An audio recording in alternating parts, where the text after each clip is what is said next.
शाम ढल रही थी। यूनिवर्सिटी के बाग में हल्की हल्की हवा चल रही थी और जोया खामोशी से बेंच पर बैठी किताब पढ़ रही थी। उसकी लंबी काली जुल्फें हवा के साथ बार बार उसके चेहरे पर आ रही थी और सामने खड़ा अहद बस उसे देखे जा रहा था। अहद ने शायद जिंदगी में पहली बार किसी को इतनी खामोशी से पसंद किया था।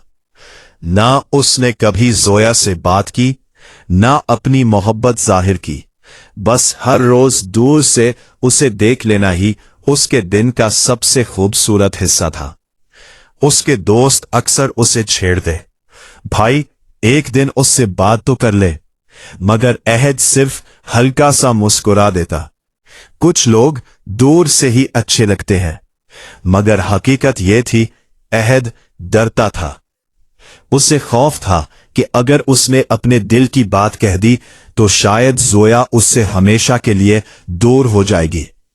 एक दिन बारिश के बाद यूनिवर्सिटी का मौसम बहुत खूबसूरत हो गया। हर तरफ मिट्टी की खुशबू फैली हुई थी।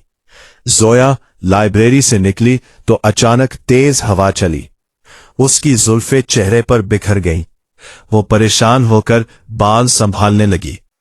तभी अहद उसके करीब आया पहली बार। मैं मदद कर दूं?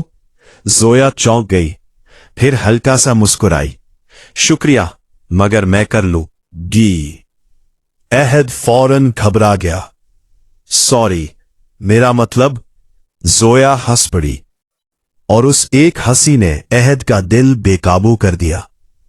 पहली बार दोनों ने साथ चलना शुरू किया। पहली बार बातें हुई। पहली बार अहद ने महसूस किया शायद मोहब्बत इतनी भी मुश्किल नहीं होती। दिन गुजरते गए। दोनों अब अक्सर साथ बैठते, कभी कैफे में, कभी लाइब्रेरी में और कभी उस पुराने दरख्त के नीचे जहां जोया को बैठना पसंद था।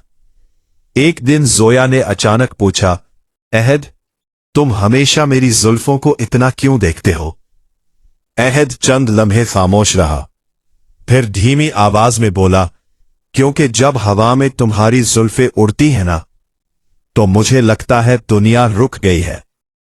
जोया का चेहरा सुर्ख हो गया। वो नजरें झुकाकर मुस्कुराने लगी और शायद उसी लम्हे वो भी अहद से मोहब्बत करने लगी थी। मगर मोहब्बत हमेशा आसान नहीं होती।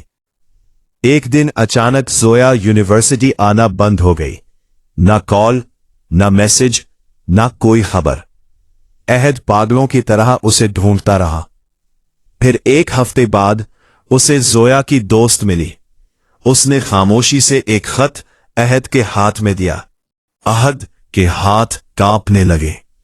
उसने फौरन खत खोला।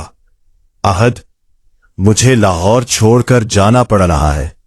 अब्बू की ट्रांसफर हो गई है। मैं तुम्हें अलविदा नहीं कह सकती थी क्योंकि मैं रो पड़ती। और हां, अगर कभी हुआ तुम्हारे चेहरे को छुए तो समझ लेना कि मेरी जुल्फों की छांव आज भी तुम्हारे आसपास है। अहद की आंखों में आंसू आ गए। वो खामोशी से उसी दरख्त के नीचे बैठ गया जहां पहली बार जोया उसके साथ हंसी थी।